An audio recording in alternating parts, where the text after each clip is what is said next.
Busy day, though, at Capitol Hill. For more on those hearings about the recent shootings, we just brought you, they're gearing up for it now. We have a reporter there, congressional correspondent Kilmeny Dukart, live at the Capitol with the latest. Good morning, Kilmeny.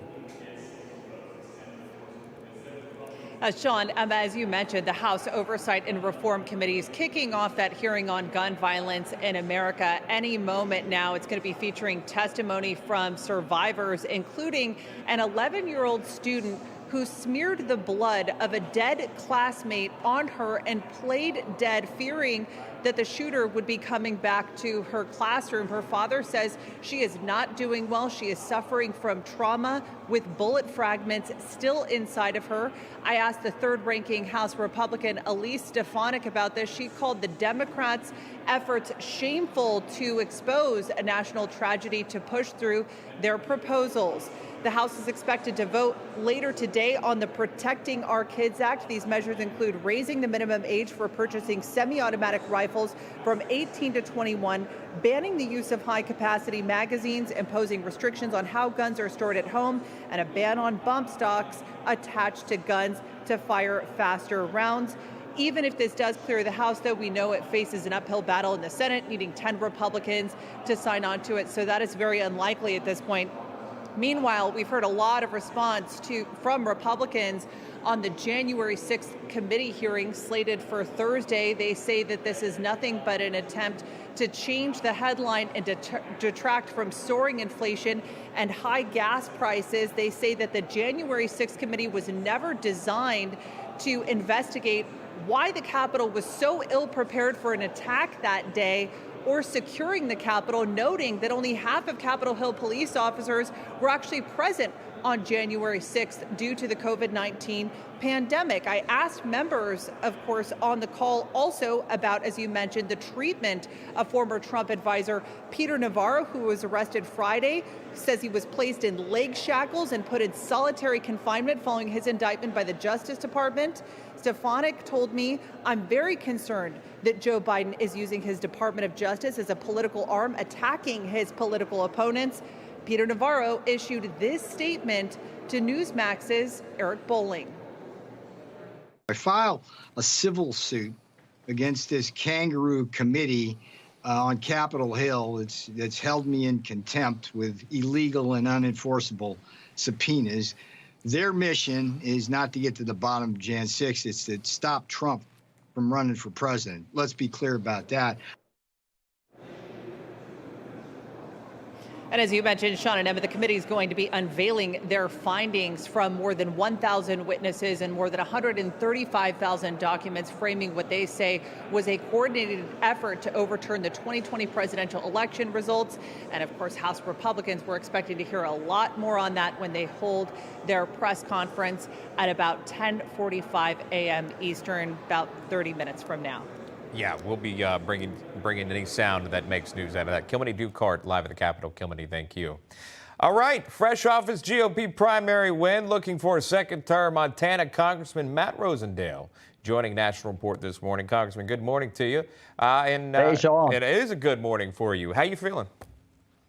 Great. The AP made an early call last night. It's the first time they actually made an early call for me. It's quite humbling to have the support and outpouring of support from the people across eastern Montana to nominate me for a second term. I think one of the things for you, too, just from a political lens, looking at it, a big issue facing your constituents is rising costs, as you've said. I know that you tackle national issues, but you do pay close attention to your constituents as well. And I'll show this. It says this: another day and another record high average gas price. It's $4.95 nationally, up 60 cents from about a month ago, about $2 from a year ago. Then you can take a look at the chart showing the drastic increase in prices. That's just from February alone. As you can watch it continue to go up and rising again all the way continuously there into June. There's no on-off switch. No one's pretending that here. But how do you get prices under control? You guys are paying $4.75 on average there in Montana. Yeah, it's a really big problem. Whoever would have thought, Sean, that another day, another dollar was going to be a slogan that came back in vogue. I mean, this is really a big problem for a state like Montana that is so rural and people have to travel such great distances to basically accomplish anything. But it's not just the folks that are trying to get to their job and take care of their kids, picking them up for school, and how much it's costing them. But the inputs for our agricultural community, our farmers and our ranchers, you're talking about $5.50 a gallon for diesel. And even the off-road diesel that's not taxed, that they're running through their tractors, $5 a gallon. And this is going to manifest itself and show up later this fall, when everybody is starting to look for these products to come to market. There's going to have to be increases, and it's going to contribute to an already spiraling out of control inflation. If you pull this out from a broader perspective, as a nation and governing, and the Biden administration, there has been this push when talking about gas prices. There's been this push for electric vehicles on the road. One of your colleagues spoke on the matter here. This is Michigan Senator Debbie Stabenow. Here's that. I got it and drove it from Michigan to here this last weekend and went by every single gas station. It didn't matter how high it was. And so I'm looking forward to the opportunity for us to move to vehicles that aren't going to be dependent on the whims of the oil companies. A lot of ways to take that. I just want to throw this fact out. 330 million vehicles in America reportedly, just more than 1 million electric. And Exactly. to get to EV, again, it costs you about 60 grand. I haven't seen, used EVs out there for 7,000 cash. I mean, and even so, you would know better than I in Montana. Do you guys have electric charging stations just popped up everywhere? Because you do have to charge it. You only get a few hundred miles out of it.